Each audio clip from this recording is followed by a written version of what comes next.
I'll just share a stat with you. 5 goals in this game, the same number you'd scored in the last 12 against LAFC combined. I assume this is feels like a cathartic win. I'm gonna temper this a little bit by saying, yes, it feels really good, but you know our record against them is still 4-9-4, so you know we still have some work to do. But days like today, we're going to enjoy the moment. That locker room is extremely happy for a lot of reasons that, if nobody asks me, I'll just tell them. But certainly that group in there played a tremendous game against a top Western Conference, one of the undefeated 5 undefeated teams this weekend. Steve, Ante, those guys, it's a good team, good franchise. So, yeah, it felt really, really, really good to win at home and score 5. Yep, we'll go to Andy right there.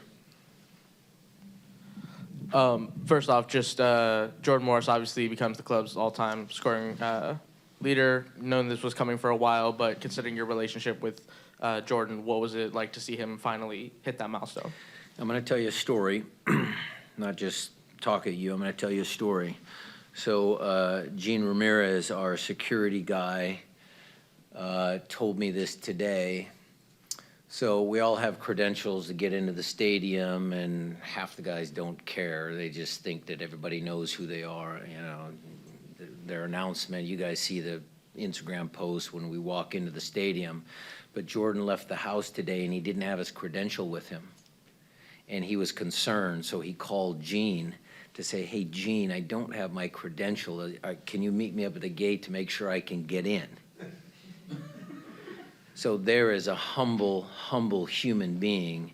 And when he thanked all of his teammates in there, some of whom have been with him for an awfully long time, it was genuine.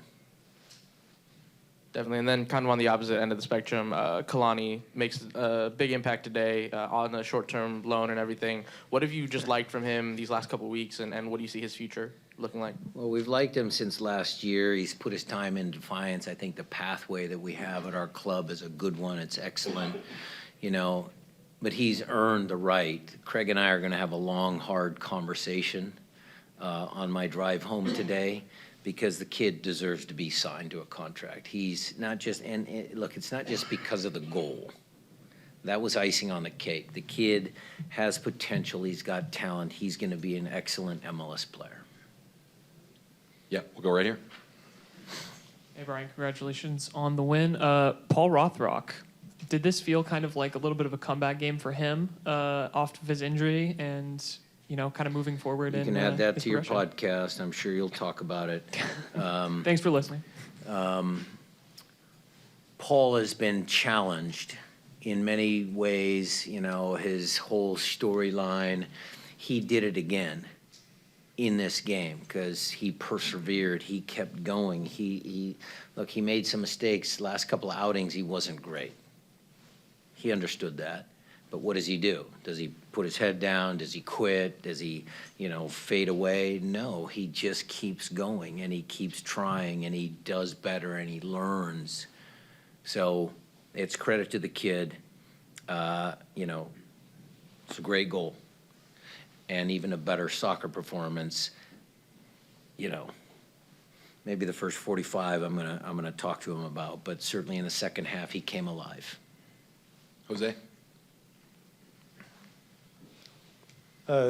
Georgie came on and was a little bit aggressive on his side, and then through the course of the game, some of his teammates were talking to him and advising him to bring the ball back towards the middle a little bit more, and that's where that goal was created from. How important is it to have that type of leadership in your team that displays that type of communication to somebody who comes on at that moment? Well, they all love Georgie. I'll tell you another story. So I think I can make this announcement. Georgie and his baby mama gave birth to a little girl. It was an emotional story. The name has significance in brightness, the light, and he told us the story about why he named his daughter something. He's been having a lot of things in his life that he's been dealing with off the field, and everybody loves that kid, and everybody wants to help him. And sometimes you need a little bit of tough love, because I'm going to talk to him about some of the, maybe a little tinge of showboating. I know he wants to entertain the fans, and he's a showman, and he's dribbling, and I'm never going to take anything away from Georgie, who he is, his personality, just try and give him a little bit more guidance. But when Georgie made the announcement with his daughter on our group WhatsApp chat, I mean, there were 58 responses within 3 minutes. And that's how much his teammates love him. We'll go around this side here to John. I see Andy. We'll come back. Somewhat to your point about the pipeline that you've developed with your academy, this year in particular, you have a lot of guys that are getting starting minutes, important minutes for this club that have come up through the academy.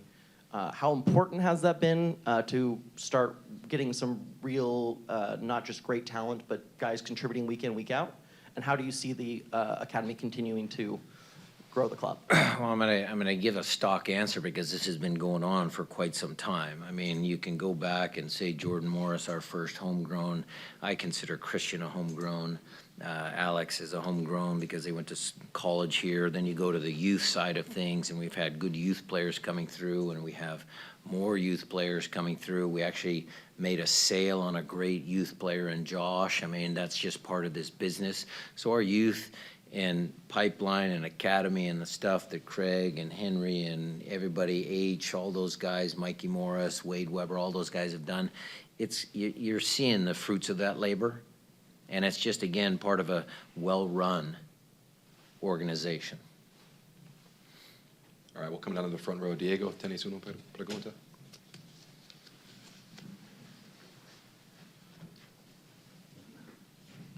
Buenas, felicitaciones por el triunfo. Thank you. El equipo ha mejorado en todas sus líneas y va súper motivado para el partido del martes. En el fútbol hay un concepto que dice equipo que gana no se cambia. ¿Qué cambios piensa hacer para el partido del día martes? The team has improved today in, I will say, all the lines, and it seems like it's going to go very motivated to the game in Mexico. In soccer, there is this saying that says that and I don't know if I'm translating this well, but it says teams that win should not change. What are the changes that you're planning or not making for the upcoming game? We'll assess the players after this game.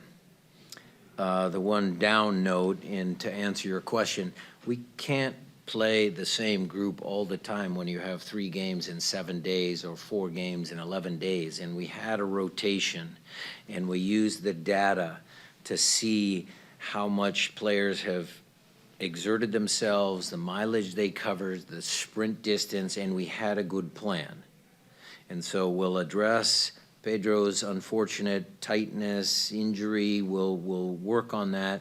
But this group played well, but I have to make changes. And then against St. Louis, I'll have to make more changes because you just can't run the same group out all the time.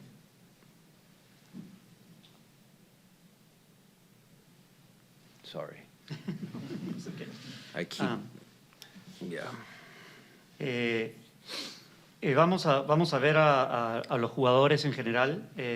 Sin embargo, no podemos jugar con el mismo equipo cuando tenemos partidos que son cada 3, 4, 5, 7 días. De tal forma que a pesar de que hayamos jugado bien, no podemos jugar con el mismo equipo.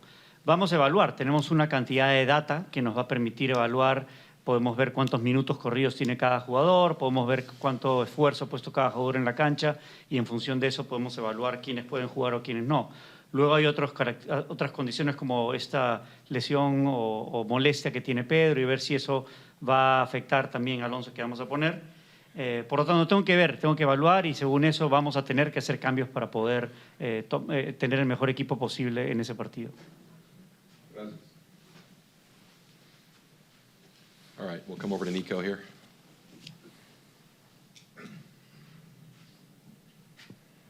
So this nickname's been going around the base. Paul Rothrocket. What does that nickname spark in, like the thoughts it sparks in your head? And how well do you think he fit in that 3-4-3 today? Well, he had a good performance, but like I said, we got to keep him grounded or give him a parachute when the rocket falls down a little bit. Look, he had a good game. The entire team played well. You're gonna rewatch that performance, and you're gonna see a vintage JP. You're gonna see Andrew Thomas, who had a strong performance. He couldn't do anything about the second goal, which I wasn't pleased about. Ymar Jackson, Jonathan Bell did their jobs.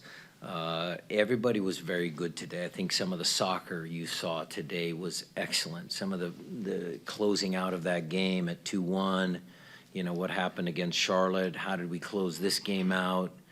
You saw a lot of good things. Paul was part of that. He was good and instrumental for sure, but he had help. So we're going to keep him grounded. We're going to keep him working. It's not going to be a hard job because he is humble as well. But, he had a good performance. All right, we're going to go to Zoom before we take a few follow-ups on this side of the room. But first on Zoom, Felipe, I see you have your hand raised. Thank you for that. If you could bring yourself off mute and ask your question, we'd appreciate it. Thank you, Alex. Coach Brian, the 11, the starter team showed the rotation that you're using on this series of games. Do you think that this shows the depth that the team is going to have, or give us a glimpse of what the depth is going to be for the team? And also, I want to know what was different in your team in today's game compared with the game against Real Salt Lake and Cruz Azul. Thank you. Well, each game is different, Felipe. There's challenges. Nobody's perfect. MLS is a hard league. All of my standard answers. I'll just talk about the depth of the team, the confidence that I have in all of the players, the entire roster. Craig, Henry, Adrian, they've done a nice job of always supplying me with talented players, and I think this roster is extremely deep. So what that does is it drives competition. It gives me more flexibility. If a guy's not playing well, if Paul's not having a good day, I can replace him with another Paul. If Christian or Obed needs a rest, I can put Danny Leyva and João Paulo in there. It just gives me more flexibility in every game, and so that's a positive. All right, we'll come back to this side of the room. We'll go to Tim next. Thank you. Congratulations on the win, Coach. Danny Leyva, he's had some ups and downs over his time with the team, but in the current midfield rotation you've got going, he's playing particularly well. Had a really great game today, both passing and I don't think he lost a single duel. Could you just talk about how he's been able to take this step forward this season? Well, it's similar.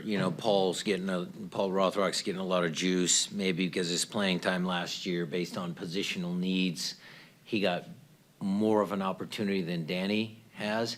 But it's the same backstory. He's worked in the gym. He does extra work after training every day. He's a stronger athlete. He's a fitter athlete. And he's one of the smartest soccer players on the team. And that's what's going to keep him on this roster, and that's what's going to keep him being effective in his career, because he's super intelligent, knows, you see his little one touch, being able to get out of things. He was very good today. All right, Anthony, we'll go to you next in the front here. Good afternoon. Congratulations on the win. I would like to ask you, what can you say about a hometown hero, Jordan Morris, today, in his performances? Thank you. Well, I think 87 goals says a lot.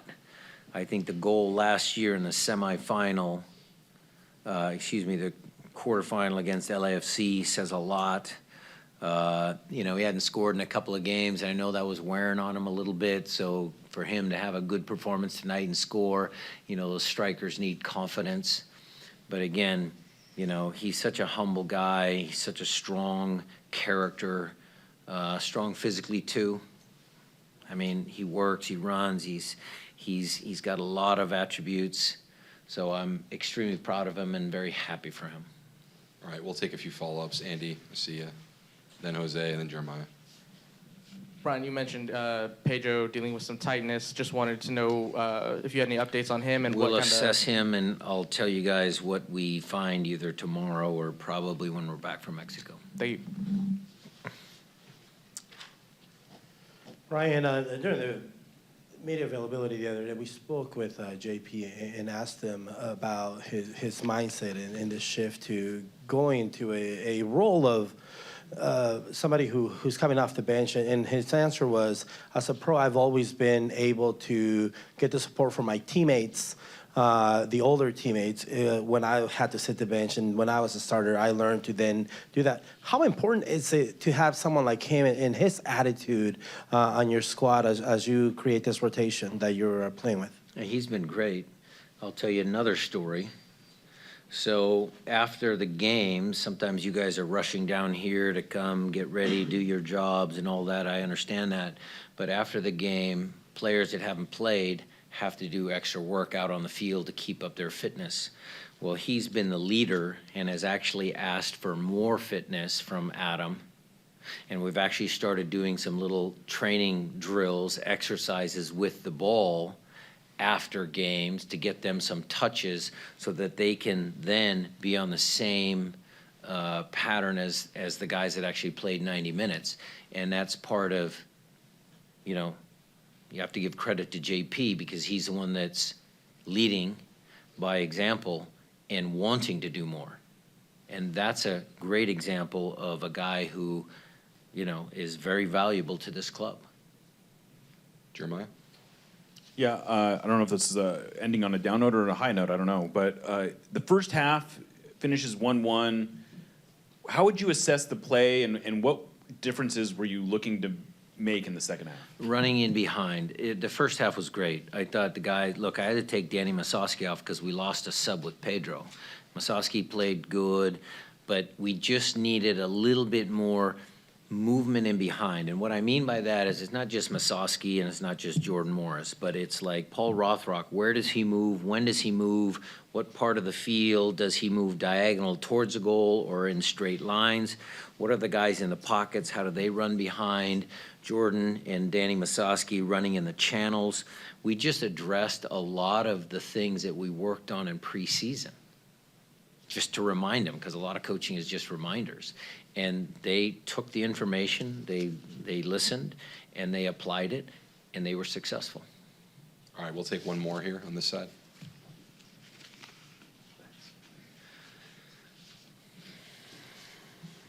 Felicidades por la victoria, coach. Thank you. Los equipos grandes se caracterizan por tener una plantilla grande y que los del banquillo resuelvan los partidos. Pero sabemos que los jugadores siempre quieren jugar todos los partidos. ¿Entienden los jugadores de que el calendario es muy cargado y que tienen que descansar? Great teams, one of the characteristics of great teams is to have a great roster. And we have a great roster now with a lot of players that would like to play and could come into substitutions. Do the players understand that they will need to rotate and they will not be able to play all the games? Yes, I had conversations with them early in preseason with the attacking players, even the defending players. I mean, look, my conversation with Nuhu was not a good one because he wanted to play. But I needed to rotate because he's going to have his hands full down in Mexico. They all get it. They all understand. I usually have conversations with the players that might be a starter and tell them the plan before I make a big announcement to the team. And I think that helps in relationships and building trust with players. But you have to be honest with them. And sometimes they don't like the answers, but that's just part of my job.